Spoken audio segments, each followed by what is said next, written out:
One day বা টি-20 ফর্মেটে হলে হয়তো অন্যভাবে চিন্তা করা যেত, বলা যেত। বা টেস্ট ম্যাচে এরকম কনসিস্টেন্সি দেখানো এবং টেস্ট ম্যাচে এইভাবে উপর নিচে এসে জয়ের জন্য যে সময় যে জিনিসটা প্রয়োজন সেটাতে ফিরে আসা, সেটা করা, এটার জন্য একটা কোয়ালিটির প্রয়োজন আছে। আমাদেরকে বোধহয় আজ থেকে একটু অন্যভাবে সবাই দেখবে। মুশফিকের মতো খেলোয়াড় এই টিমের হয়ে খেলতে গেছে শুধু নিজেকে ঝালিয়ে নেওয়ার জন্য, এতে বোঝা যায় যে খেলোয়াড়দের মধ্যেও সে তীব্র আকাঙ্ক্ষাটা ছিল ভালো করার। পেস বোলিংটাকে বোধহয় বিশেষভাবে কংগ্রেচুলেট করতে হবে। তারা ওরকম একটা কন্ডিশনে যেভাবে বোলিং করেছে এবং বিপক্ষ দলকে ব্যাকফুটে রেখেছে থ্রুআউট দি সিরিজ। ইন্ডিয়াতেও আলাপ আলোচনা শুরু হয়েছে যে ইন্ডিয়াতে আমরা যাচ্ছি, আমাদেরকে আর হালকাভাবে নেওয়ার কোনো সুযোগ নেই। যেহেতু এটা টেস্ট ম্যাচ, এই জন্য এটা স্পেশাল। এটা ওয়ানডে বা টি-20 ফর্মেটে হলে হয়তো অন্যভাবে চিন্তা করা যেত, বলা যেত। বা টেস্ট ম্যাচে এরকম কনসিস্টেন্সি দেখানো এবং টেস্ট ম্যাচে এইভাবে উপর নিচে এসে জয়ের জন্য যে সময় যে জিনিসটা প্রয়োজন সেটাতে ফিরে আসা, সেটা করা, এটার জন্য একটা কোয়ালিটির প্রয়োজন আছে। একটা কোয়ালিটি ছাড়া টেস্ট ক্রিকেটে এভাবে পারফরমেন্স করা যায় না কনসিস্টেন্টলি। তো যে জিনিসটা বুঝলাম সেটা হচ্ছে যে আমাদের সক্ষমতার যে ব্যাপারটা সেটা আছে, কিন্তু সেটা হয়তো সেই সময় সবসময় আমরা সেটাকে সামনে নিয়ে আসতে পারি না। টু বি অনেস্ট, সেটাকে আমরা আসলে দেখতেই পাই না বেশিরভাগ সময়। সো এটা একটা বিশাল স্যাটিসফ্যাকশনের ব্যাপার যে আমরা সক্ষম এটা বুঝতে পারা, এটা অনুভব করা। আমি জানি না যে এর সামনে আমাদের কী হবে টেস্ট ক্রিকেটের পরে আমরা যখন খেলতে যাব ভারতে বা অন্যান্য জায়গায়, বাট আমার মনে হয় যে আমরা যে খেলতে পারি সেটা এবার প্রমাণিত হয়েছে। সো এটা দারুণ স্যাটিসফ্যাকশনের ব্যাপার। আমাদের বিশ্ব ক্রিকেটে আমাদেরকে বোধহয় আজ থেকে একটু অন্যভাবে সবাই দেখবে।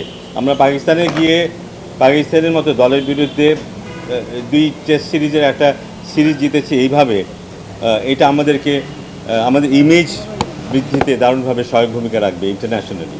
আমার মনে হয় যে এই মুহূর্তে দল যাবার আগে থেকেই দল নির্বাচন বলি, দল কিভাবে খেলবে, দলের ডিসিশন নেওয়ার যে ব্যাপার স্যাপারগুলো, সেটা আমরা সম্পূর্ণ দলের উপরেই ছেড়ে দিয়েছি। কিন্তু সেখানে আমরা পিছন থেকে কোনো দোষী টেনে রাখার চেষ্টা করিনি।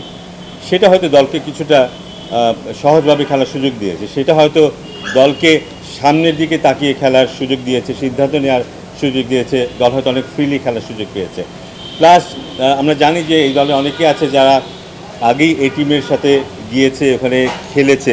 এটাও কিন্তু দারুণ ব্যাপার। মুশফিকের মতো খেলোয়াড় এই টিমের হয়ে খেলতে গেছে শুধু নিজেকে ঝালিয়ে নেওয়ার জন্য, এতে বোঝা যায় যে খেলোয়াড়দের মধ্যেও সে তীব্র আকাঙ্ক্ষাটা ছিল ভালো করার। It's so important. আমার মনে হয় যে এটা একটা গুরুত্বপূর্ণ পয়েন্ট ছিল যে ওরা ফ্রিলি খেলতে পেরেছে। বাট আমার মনে হয় বড় পরিবর্তন হয়েছে যে আমরা, কারণ টেস্ট ম্যাচ জিততে গেলে প্রথম ইনিংসে যাই হোক না কেন দ্বিতীয় ইনিংসে 10টা উইকেট নিতেই হবে, প্রায় অলমোস্ট সেরকমই ব্যাপার যদি আমরা আমরা আমরা লাস্টে বোলিং করি। সো সেই কাজটা আমরা করতে পেরেছি একাধিকবার। আমাদের পেস বোলিংটাকে বোধহয় বিশেষভাবে কংগ্রেচুলেট করতে হবে। তারা ওরকম একটা কন্ডিশনে যেভাবে বোলিং করেছে এবং বিপক্ষ দলকে ব্যাকফুটে রেখেছে থ্রুআউট দি সিরিজ, সেটা দারুণ কমেন্ডেবল। যেটা আমরা মনে হয় না এমন দেখেছি, এত কনসিস্টেন্টলি করতে দেখেছি। সেটা দারুণ ব্যাপার ছিল। Test cricket. সো আমার মনে হয় যে এটা আমি যদি অন্যভাবে যদি উত্তর দিই, আমরা যে ক্রিকেটটা খেলি সেটা খেলে আমরা পৃথিবীতে যে জায়গাটায় আমাদের অবস্থানকে নিয়ে গেছি, আমাদেরকে যেভাবে সম্মান করা হয় বা সমীহ করা হয়, সেটার যে মাপ ছিল এতদিন, আমার মনে হয় এই সিরিজ জেতার কারণে সেটা একটু উপরে উঠে গেছে। সো আমাদের আগের পারফরমেন্সগুলো কিন্তু আমাদেরকে সেই জায়গায় নিতে পারেনি, কিন্তু আজকের এই পারফরমেন্স ডেফিনেটলি আমাদেরকে সেই জায়গায় নিয়ে যাবে। কিন্তু আজকে যদি আমরা পাকিস্তানে যাই একটা সাধারণ মানুষকে জিজ্ঞেস করি, তারা কিন্তু বুঝ স্বীকার করতে বাধ্য হবে যে বাংলাদেশকে আমরা যেমন ভেবেছিলাম বাংলাদেশ তেমন না। আমি নিশ্চিত যে ইন্ডিয়াতেও আলাপ আলোচনা শুরু হয়েছে যে ইন্ডিয়াতে আমরা যাচ্ছি, আমাদেরকে আর হালকাভাবে নেওয়ার কোনো সুযোগ নেই, নিশ্চিত আলাপ হবে।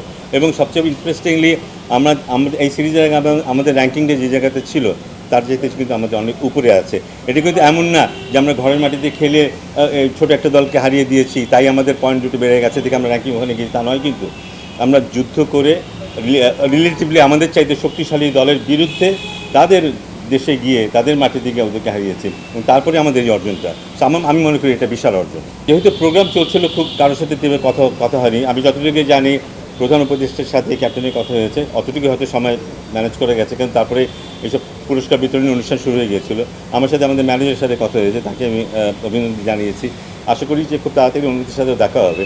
পুরস্কারের ব্যাপারটা এই মুহূর্তে আমি বলতে চাই না, নিশ্চয়ই নিশ্চয়ই এটা এটা আমাদের ক্রিকেট বোর্ডের জন্য, দেশের জন্য যে সম্মানটা বয়ে নিয়ে এসছে, সেটার জন্য তাদের নিশ্চয়ই পুরস্কৃত করা হবে। কিন্তু আমার মনে হয় যে আমরা পুরস্কার কী দিতে পারি, আমরা জানি না। সাধারণত হয় আর্থিক পুরস্কার হয়, কিন্তু আমার মনে হয় যে ওরা দেশের জন্য যে সম্মান বয়ে নিয়ে আসলো এবং ওরা যেভাবে সম্মানিত হলো, এর চাইতে বড় পুরস্কারও হয় না। আমরা কিন্তু রিসেন্টলি দেখেছি যে 5ই আগস্টে যে ঘটনা আমরা দেখেছি, আমরা একটা নতুন পথে হাঁটা শুরু করেছি 5ই আগস্টে, এবং তার আগে যেসব ঘটনাগুলো ঘটেছে তাদের কথা বলতে আমাদেরকে ভেবে রাখা দরকার। এই সব কিছুর পাশে তাদেরকে নিয়ে যে শুধু গর্বের ব্যাপারটি আসে, কিন্তু কাউকে আর কিছু দেওয়ার নেই কিন্তু যারা চলে গেছে।